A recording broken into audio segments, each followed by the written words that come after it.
everybody. I hope you are well. I know it's been a long time since I last uploaded, but I'm going to try and upload more regularly, okay? At least once a week. So yeah, welcome to the Blessed Alcove. If you can tell, I got a new microphone.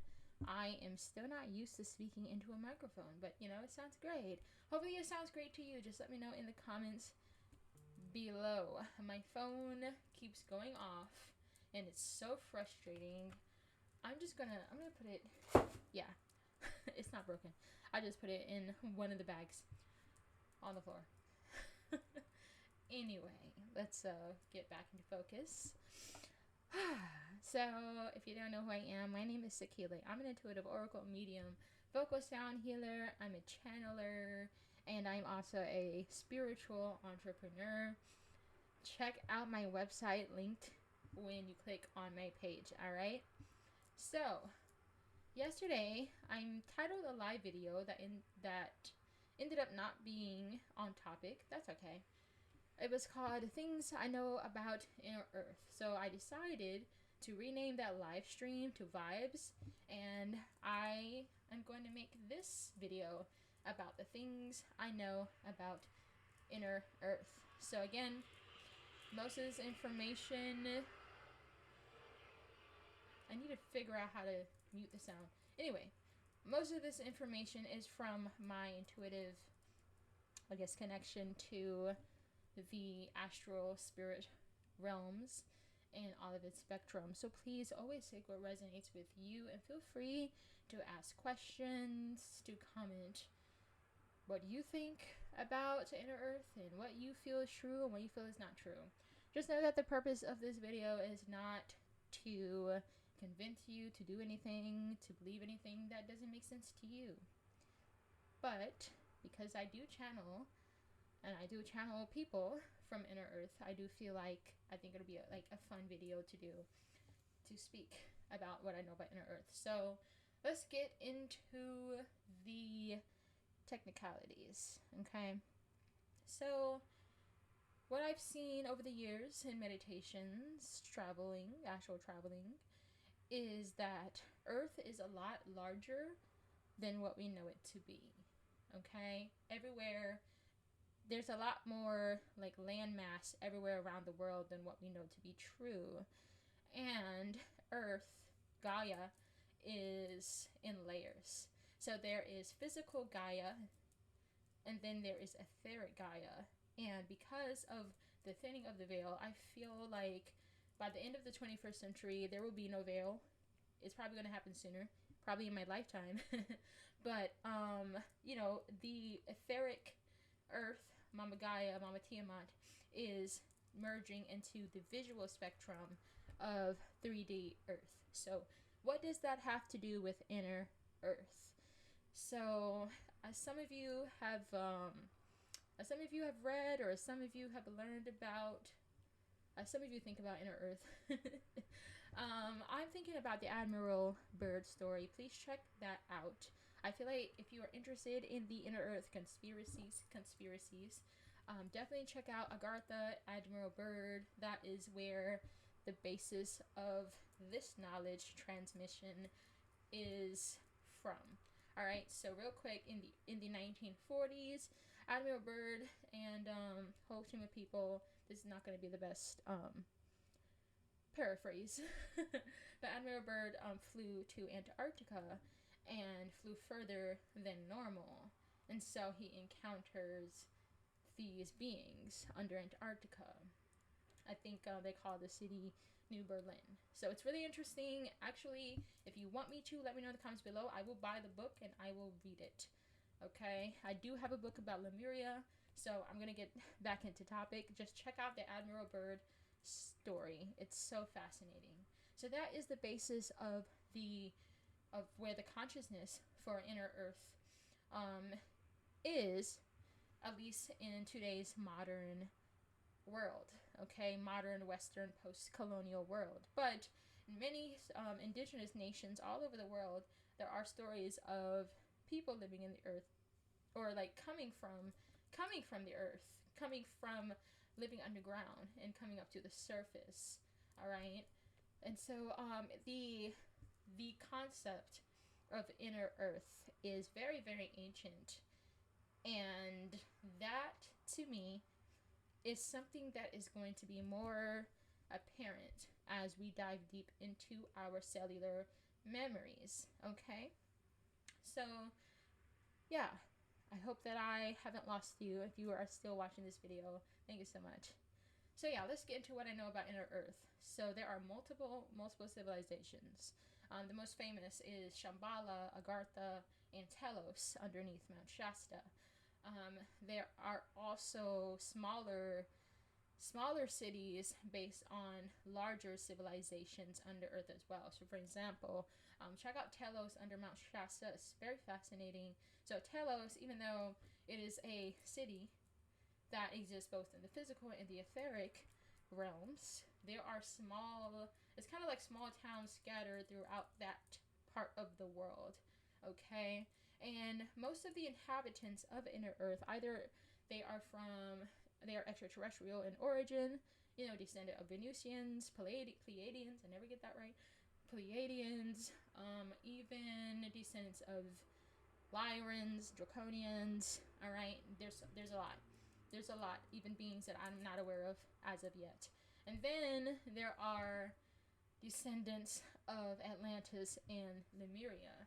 You see, the elders in Atlantis and Lemuria, the wise people, knew that the flood was going to happen, so they took their records and they stored it under the earth. It's kind of a symbolic way to connect the conscious mind with the subconscious mind, okay? But that's neither here nor there. So inner Earth is home to multiple beings, multiple species, multiple consciousnesses. Is that correct? And so why is it important for you to be thinking about inner Earth right now? You have to be thinking about inner Earth. You have to be thinking about Earth as something way more vast than what we know, because we are about to gain information about the other aspects of being on Earth. I'm using Earth for now, the English name. I know you can call her Mother Earth, Gaia, Mama Tiamat, whatever you want to call Mama Earth, okay? But I feel personally and intuitively that we surface folk, we are about to make first contact. And before we make first contact with what we know as extraterrestrials, which means beyond Terra is another name of Earth, I feel like we will be making contact with extraterrestrials or interterrestrials first, okay? And when you start from dealing with the inner Earth energies, and there's multiples, there's levels to this, then you get used to extraterrestrial energies, okay? So there are many beings under Earth, many civilizations, many streams of consciousnesses that coexist with us, all right? So I'm just saying, and I say this I like to go live on TikTok, and I say that not all humans are human, okay? Like human in the sense of being part of our community on the surface.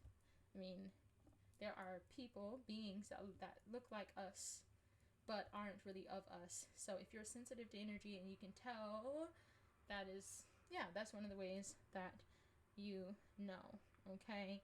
So there's a network under of inner Earth, inner Earth, right?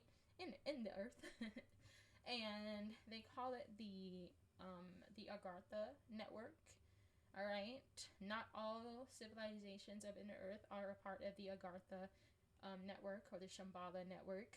Okay, these are sovereign nations, and they have their reasons. All right, so thinking about whether people or beings of inner Earth are good or evil, you cannot use the binary thinking of good and evil when it comes to beings that reside in inner Earth and then, like, by proxy, extraterrestrials, okay? Why is that? Because what is good and evil to us is not good and evil to them, okay? I am also saying this because it's important for us to not be afraid. We cannot let fear stop us from getting to this place as a species where we can interact with beings that look vastly different than us, okay? So, I will get a little bit into the Shambhala Agartha network. I'm getting those two confused. I don't know exactly where, I don't want to say any entry points. I am aware that there are a lot of entry points and some of those are protected, so I just want to be sensitive to that. But let's just say in a lot of areas that are sacred to us, pilgrimage sites, um, you know, famous rocks, mountains, pyramids, all of those things, it is highly likely, I'm not going to say it is, but it is highly likely that those are entrances to different civilizations that exist in inner Earth. Of course, the most famous entrance is Sedona, at least in the United States, and Mount Shasta. Now, one thing you want to keep in mind about Sedona and Mount Shasta is not all just love and light that lives there. There's also what would be under the mantle of not to love and light, selfishness. I don't want to use the word darkness because darkness is not evil in itself. All right, but let's just say that there's all types of beings that live in the Mount Shasta area. We have little people, Sasquatch, Bigfoot. I don't know if they're the same or different. I don't know. I'm doing my own research as I go along. But there are, fairies, dwarves, like all these like mystical characters and mystical beings that, we like to read in our fantasy novels. Like all myths are based on something that exists or that is a part of our 3D, 4D reality. Okay? Like they didn't draw mermaids. They didn't draw mermaids for no reason. So, yeah. I want to be careful with this information. I do not want to tell you what to do or tell you what to believe again. I just want to say, think about it, do your own research. If you want me to get the book about Admiral Byrd, go ahead and put it in the comments below. Thank you for watching. Let me know what questions you have. And if you want a part 2 where I'm going to get into the details of the Agartha network, I am happy to do that. All right. But yes, for those that are interested in Antarctica, that is like one of the places. Okay. There's a reason why we can't go there. There's a reason why we can't go there.